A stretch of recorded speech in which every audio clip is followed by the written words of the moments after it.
Son's death was ruled a homicide while he was in the Harris County Jail. We broke this story earlier as we continue to try and get answers from law enforcement about what happened. It's one of many inmate deaths 13 Investigates has been tracking. ABC 13's Nick Notario live outside the jail. And Nick, now that we know it was a homicide, any new details about exactly what happened? All we're hearing from investigators is that this is under investigation, and that's not sitting well with this family who worry about the other inmates here at the jail, especially because the number of inmate deaths continues to rise. I don't know what happened. Clutching her son's photo in hand, Jocelyn Lee held back tears. She spoke about the news she had waited 284 days to receive. It has totally broken our family for miles around this country. In March, Evan Lee died while he was in custody at the Harris County Jail. Since then, Lee says she's learned little about his death. That changed late last week when a medical examiner ruled his death a homicide. It really tore me mentally, first of all, just to know that someone else is involved. The sheriff's office says Lee was booked in a jail 4 months before he died. In March, they say he was involved in a fight. A week later, he complained of pain similar to food poisoning. 4 days later, he was dead. Attorney Randall Killinen is working with the family, but no legal action has been taken. Right now, we're waiting for the autopsy report and also the Texas Rangers report, which has been promised several times. Family members say they spoke today to bring attention to this growing issue at the jail. 13 Investigates found so far this year 25 people have died at the jail. Last year, it was 20. 2 years ago, it was 15. The 2022 death total is the highest in at least a decade. Staggering figure that hits hard for family members who want changes to be made. It was anger that came to me, but I will not let anger take over. I will continue to get justice and get answers. The sheriff's office pointed us to the Texas DPS to answer some more of our questions. We have reached out to them, but so far we have not heard back. The Texas Rangers are currently conducting the investigation right now. Now, coming up on Eyewitness News at 6:30, the family also talked about what changes they like to see happen, so that way 2023, the rising death total here at the jail, doesn't climb again. Live in downtown, Nick Notario, ABC 13 Eyewitness News. Nick, thank you for the update there. Our 13 Investigates team has been tracking data related to booking inmates as well. The Harris County Jail remains in violation of state standards. 14% of people arrested wait 48 hours or more to be booked into the jail. The standard is less than 48 hours, so why should you care? That means there's a delay in an already backlogged court system, and when it comes to inmate deaths, just last August, an inmate died while suffering from a medical emergency in the intake area.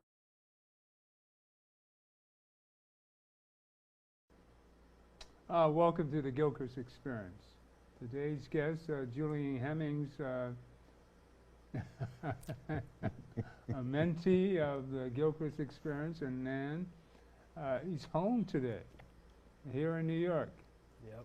Going to law school out in Michigan. You've seen him on Zoom several times. He brought this item to us, on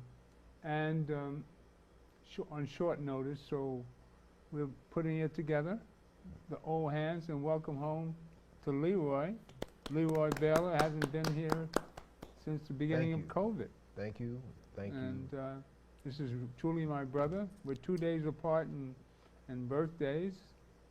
Yeah. And last time I saw him, he was 80. 80. 80. Amazing. Now, we're both 82. In April, we both turned 82. And of course, Graham Weatherspoon, who shares a birthday just recently. What was it? May what? 30th. 30th. May 30th. Monday. He turned 74. Tuesday. So he's the younger person. The youngster is over here. Yeah, you get older, Julian, but you're not supposed to get older. You know. So the old crew is back, and we're here with some hot news. Now I think we have a lawyer on the Zoom. Yeah, Randall Killinen. Julian, introduce the lawyer in this case. Yeah, so Attorney Randall Killinen is an attorney in Houston, Texas. He's a civil rights lawyer. He's taken a number of these cases that are happening where there are a ton of young people, ton of people in general being attacked. They're either brain dead or they're physically dead, and their civil rights are just constantly being violated in Harris County Jail. Randall Killinen was extremely kind in offering his time and ensuring that we had an opportunity to hear a legal perspective of what's going on. And you know, no one knows the facts at this time better than Randall and other than people who committed these crimes against these people. So really, Randall, thank you for coming on. Well, thank you for having me on your show. Yeah. So, Randall, explain to me what happened. Well, I know in this nothing about the particular case, oh, by the way, the individual that you showed actually now is being represented by Benjamin Crump. Ah, okay. I do, however, have 3 cases. One where a youngster, Fred Harris, a special needs student, African American, who was 19 years old, was murdered in the Harris County Jail. And then I have the case of Adiel Garcia, who was in a coma after being severely beaten by guards from the Harris County Jail, a young Hispanic man. And then also I have the case of Vincent Young, an African American young man, about 40 with the family, who died in the Harris County Jail. So those are the 3 cases I have pending right now. Now, regarding the problems at the Harris County Jail, some of the big problems have to do with overcrowding and lack of staff.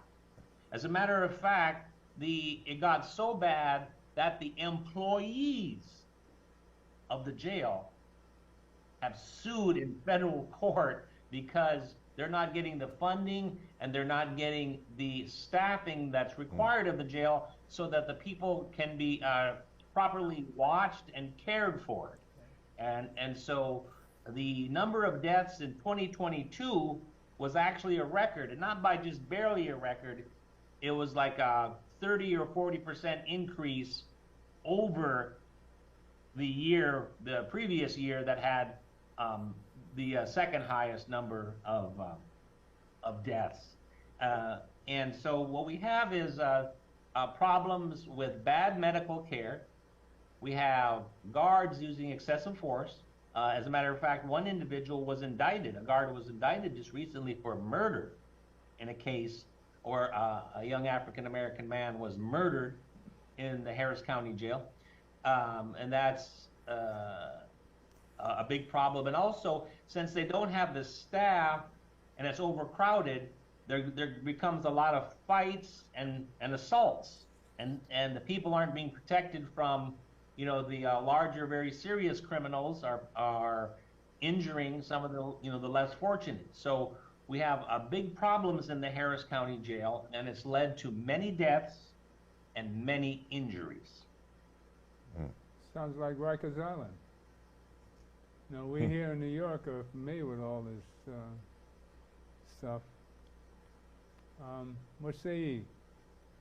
Well, Graham? it's very troubling in that none of these men have been convicted of a crime. It's a jail. It's not a prison. They're waiting to have a trial or some type of hearing, and they're not even getting to the hearing or the trial. Even more disturbing is the fact that you have officers brutalizing. I read an article, there's a gentleman in a coma, I don't remember his name, but they said that the correctional officer slammed his head into the wall, into the door, and then dropped this guy on his head. There were some other officers who were fired following an incident where another inmate died, but no charges were ever filed against those officers. So they were free to just go about their lives. Texas is a funny state for more reasons than we can imagine, but All the reasons. just hearing about these deaths, no one should be going to their death after having been arrested at all. And What about this Roland we showed you Whereas they just decided after how many days, 284 days, that it was a homicide. And what was the reason for his death before that? Do you know what it was? They really didn't say. It was the medical examiner who determined that in the case of Evan Lee, it was a homicide. However, they have not released the autopsy report in that situation, and of course, that's the case that now is in the hands of Benjamin Crump. Okay. But in regards to Mr. Adiel Garcia, Yeah. that's one of my clients who he was in a coma for many days due to a guard, and he was not charged with any crime as a result of that injury, because usually, of course, if an inmate attacks a guard, he is charged with an assault charge. But Mr. Garcia was not charged with any assault case, which, you know, that's because he didn't assault anybody. They assaulted him. And there's videos there, so I can only suspect that they didn't bother charging him with any crime, because when the video come out, it would show that he was the one assaulted. So that case is currently pending. I do want to mention a couple other big problems with the Harris County Jail, and that is in Texas, the average stay of an individual in the jail is 60 days. In Harris County, the largest jail in Texas and third largest in the United States, is 200 days. Wow. So now we're not talking 10% more or 5% more. We're talking 266% longer on average with the biggest jail. And so it lays at the feet of the sheriff and also what's known as the Commissioner's Court here in Houston, and in Harris County. That's the county we're in, who runs the jail. It's the Commissioner's Court, the Harris County Commissioner's Court, that appropriates money. And they have not appropriated the enough money and enough staff in order to keep the people safe.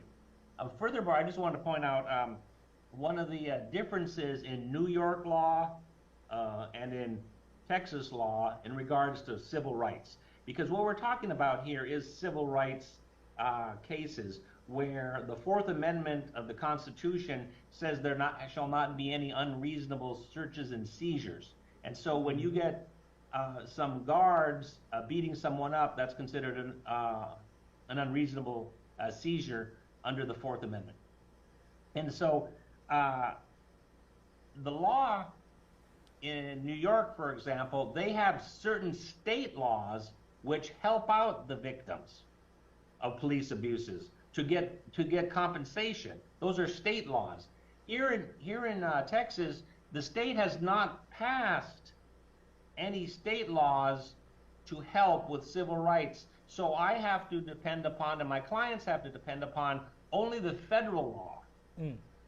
42 U.S.C. Section 1983, which came out of the 1871 Ku Klux Klan Act, which it was not interpreted to allow for people to get compensation for injuries until like the 60s or 70s. But it's a very difficult law because the government is not directly liable, and you also have to show purposeful behavior. So gross negligence or even negligence, that's nothing. You cannot get any compensation for that.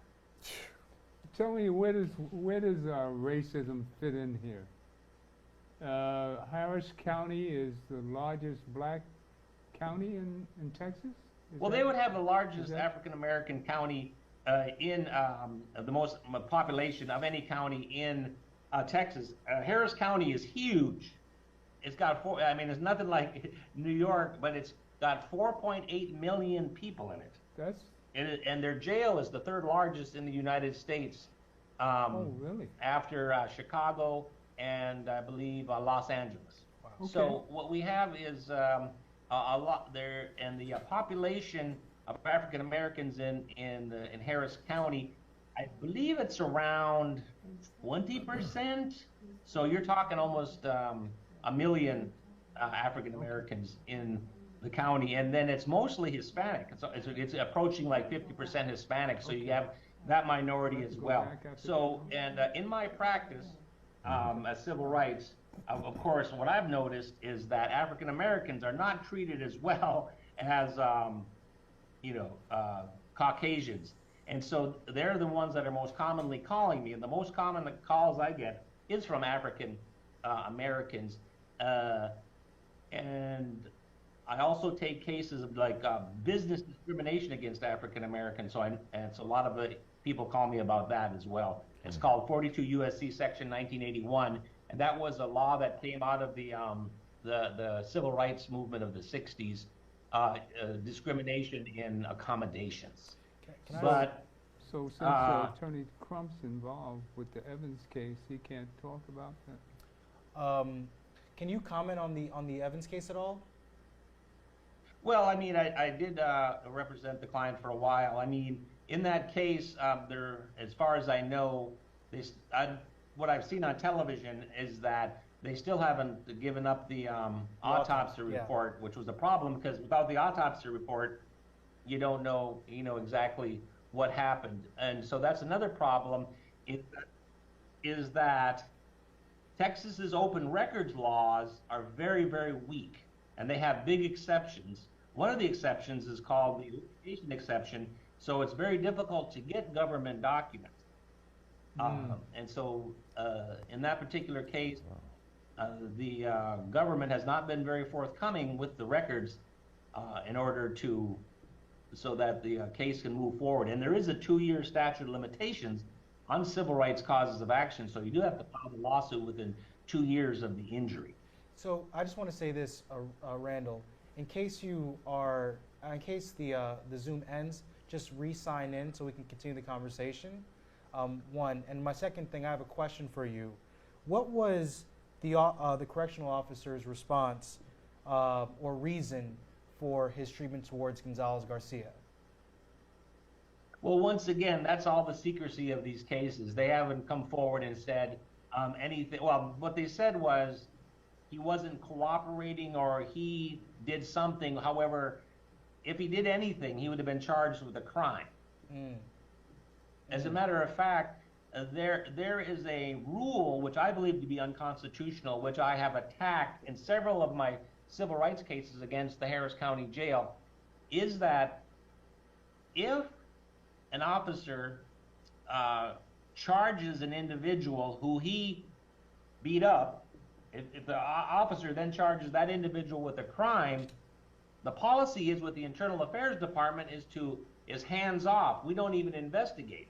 So somebody could be severely injured, and all the officer has to do is, wait a second, he committed a crime against me, and then that stops the Internal Affairs investigation.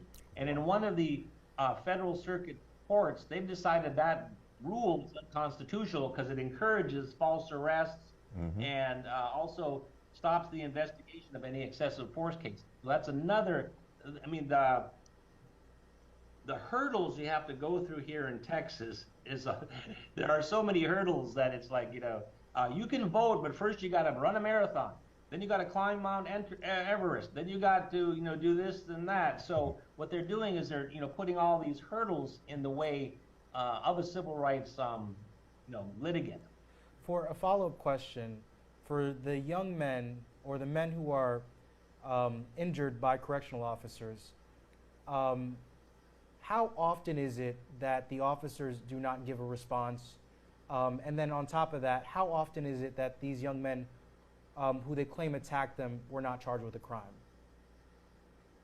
Well, that does happen on occasion. A lot of times there are cover-up crimes, though, because I've had a lot of people who have come to me and they were initially charged with a crime, and in the end, the case is dismissed against the individual. So, and they're not easy on crime here in Texas. So that indicates that they never did the crime. I really don't know the number, but that happens very often. And of course, with this, what I believe to be an unconstitutional policy, whereby you can prevent the IAD investigation into a guard's behavior, just if the guard will just, claim a crime has occurred, such as assault on a public servant, that adds to it. And I've seen that in several of my cases. One where an Hispanic man was shot in the back and several times by an officer, and another case where a client was injured by a guard attacking him, they file these charges, and that prevents the IAD from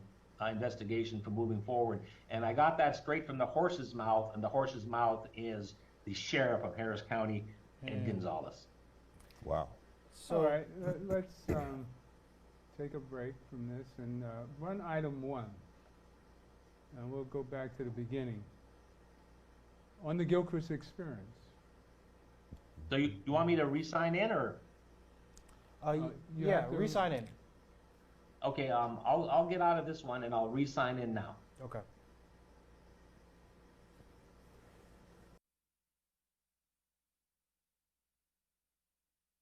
Good evening to you. I'm Tom Ziska. We're glad to have you with us. We begin with the Houston mother who is still grieving over the loss of her son who died while in Harris County Jail custody a year ago. She was joined today by lawmakers from Houston and in Washington who introduced legislation that could help reform the facility. Fox 26's Sherman DeSalle is live with details tonight. Sherman. Yeah, good evening, Tom. There's still so many questions surrounding Evan Lee's death while in custody, including why he was arrested and sent there in the first place. Meanwhile, his mother says she will continue to fight for justice and to see some change in this jail. It's a facility that's still getting deaths reported there this year. We need a change. I'm going to continue to go in every corner, every direction. A year after his passing, Jocelette Griffin says she's still trying to figure out what happened to her son, Evan Lee, who died while in Harris County Jail custody. She says on December 22nd of 2021, Evan was arrested in the Arcola area while walking home from a neighborhood store and sent to jail. Deputies say he had a warrant for his arrest, a felony charge of aggravated assault with a deadly weapon, a charge the family still questions. Evan's mother says she received a call from Ben Taub on March 18th, 2022, that her son needed emergency surgery. Lee died just days later. From head trauma. There was blood trapped between his brain and his skull. But the initial sheriff's office report given to Fox 26 indicated he was hospitalized for possible food poisoning symptoms. Officials told the family this past December his death has been ruled as a homicide by the Texas Rangers. They hope to hear more from the DA's office soon. Lee is one of 28 deaths reported at the jail for 2022. 4 deaths have already been reported this year.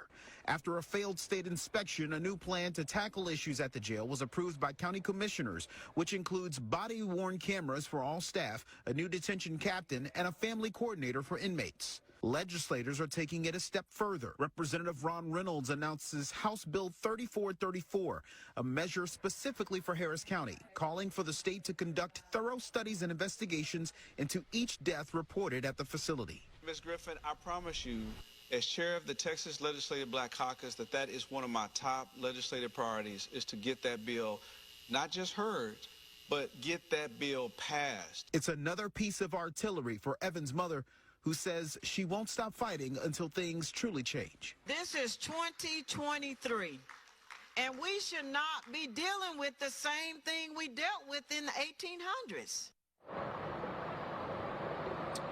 State Representative Reynolds says that this bill is going to go before a committee soon. He hopes to get some bipartisan support on it. Meanwhile, U.S. Congresswoman Sheila Jackson Lee says that she's been having conversations with the Department of Justice, hoping that they could provide some assistance and even a thorough civil rights investigation into what's been happening at that facility. Reporting from Houston, Sherman DeSalle, Fox 26 News.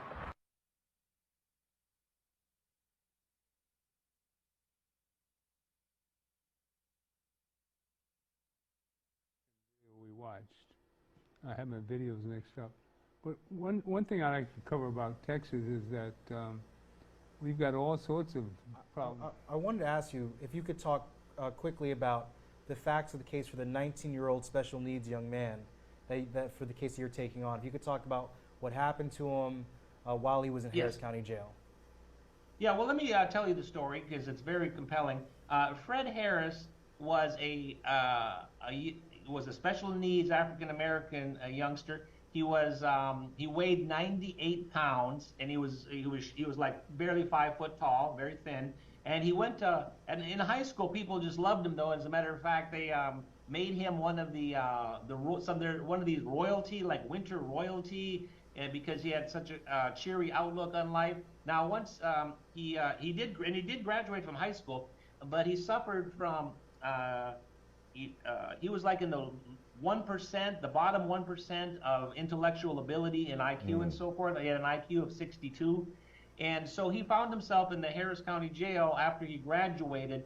And the reason for that was, they say he brandished a knife, but we think we could have defeated that. But however, what happened to them, he ended up in a jail cell by himself with one of the most violent people in the whole jail. And they're never supposed to, and they never should have been together. And that guy murdered him. And that's all. And that could also be related to wrongful classification. And there's just and not the ability for him to be watched. So that's a horrible case, because this kid was never convicted of anything, and I think in the end he never would have been convicted of this alleged crime, because he never injured anybody. They just said he showed a knife. And once again, wow. he was a special needs. He was 60. He was 100 and he was 98 pounds, and the person who killed him was 240 pounds. And at first they said he got into a fight, but when you see the record, there was no fight. It was just an attack and a killing. And the Harris County Jail tried to say, oh, this was like a fight. They have cameras. I'm sorry. They have cameras. I read somewhere today that there are over 1,000 cameras in that facility. Yes, I have the video of it. It's under protective order, so I cannot release it, so I cannot release the video of the incident. It's horrific. It's horrific, though.